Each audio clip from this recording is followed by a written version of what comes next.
Assalamualaikum warahmatullahi wabarakatuh. Selamat pagi anak-anak.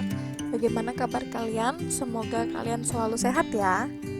Hari ini kita akan belajar tema 4, sehat itu penting, subtema 1, peredaran darahku sehat di pembelajaran 1 kelas 5 SD. Materi yang pertama yaitu organ peredaran darah pada manusia dan fungsinya. Jantung berfungsi untuk memompa darah ke seluruh tubuh. Nah, di dalam darah terdapat oksigen dan zat makanan yang diperlukan untuk metabolisme tubuh. Metabolisme adalah segala proses pembentukan dan penguraian zat di dalam tubuh. Selain itu, darah yang dipompa oleh jantung juga membawa hasil metabolisme seperti karbon dioksida untuk dibuang ke luar tubuh. Mengalirnya darah yang dipompa oleh jantung di dalam tubuh disebut sistem peredaran darah. Sistem peredaran darah manusia tersusun atas jantung, pembuluh darah, dan darah. Berikut adalah gambar jantung manusia. Kalian bisa perhatikan ya. Yang A, jantung dan pembuluh darah. Nah, cara fungsi jantung dengan melakukan proses kontraksi atau menguncup dan relaksasi atau mengembang secara berulang-ulang. Ketika serambi jantung berelaksasi, darah dari seluruh tubuh masuk ke serambi kanan, sedangkan darah dari paru-paru masuk ke serambi kiri. Ketika serambi jantung berkontraksi, darah dari serambi kanan masuk ke bilik kanan, sedangkan darah dari serambi kiri masuk ke bilik kiri. Pada saat bilik jantung berkontraksi, darah dari bilik kanan menuju paru-paru, sedangkan darah dari bilik kiri menuju ke seluruh tubuh. Perhatikan gambar berikut. Nah, gambar tersebut adalah organ peredaran darah manusia ya. Ketika mengalir dari jantung ke seluruh tubuh atau sebaliknya, darah berada dalam pembuluh darah. Pembuluh darah itu terdiri dari 3 jenis ya. Yang pertama ada arteri, pembuluh darah yang dialiri darah dari jantung ke seluruh tubuh dan paru-paru. Yang kedua ada kapiler, pembuluh yang dialiri darah dari sel-sel tubuh. Dan yang ketiga ada vena, pembuluh yang dialiri darah dari seluruh tubuh dan paru-paru menuju kembali ke jantung. Perhatikan gambar berikut ya, itu adalah pembuluh darah manusia. Selanjutnya ini ada perbedaan antara arteri dan vena.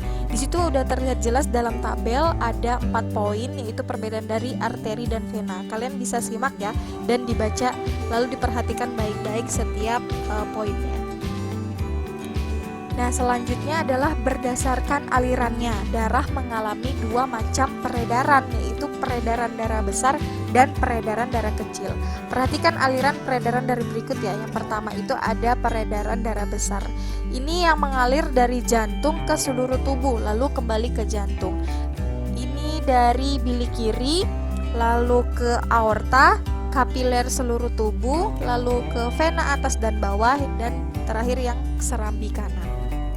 Lalu yang kedua peredaran darah kecil. Nah, peredaran darah ini mengalir dari jantung ke paru-paru lalu kembali ke jantung. Itu arah panahnya dari bilik kanan lalu ke arteri paru-paru, lalu ke paru-paru, terus vena paru-paru dan terakhir serambi kiri.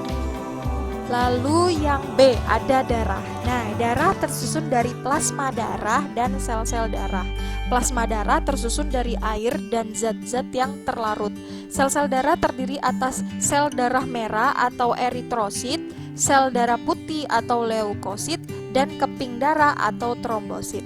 Berikut beberapa fungsi darah ya. Yang pertama itu mengedarkan zat makanan ke seluruh tubuh atau dilakukan oleh plasma darah. Terus yang kedua, mengangkut oksigen ke seluruh tubuh atau dilakukan oleh sel darah merah. Yang ketiga, membasmi kuman yang masuk ke dalam tubuh atau dilakukan oleh sel darah putih. Dan yang terakhir, menutup luka atau dilakukan oleh keping-keping darah. Kita ke materi berikutnya, yaitu tentang pengertian pantun. Nah, pantun sendiri itu merupakan salah satu seni merangkai kata. Terus pantun dapat digunakan untuk mengungkapkan perasaan seseorang mengenai suatu kejadian atau peristiwa yang dialaminya. Pantun juga merupakan salah satu bentuk puisi Indonesia atau Melayu.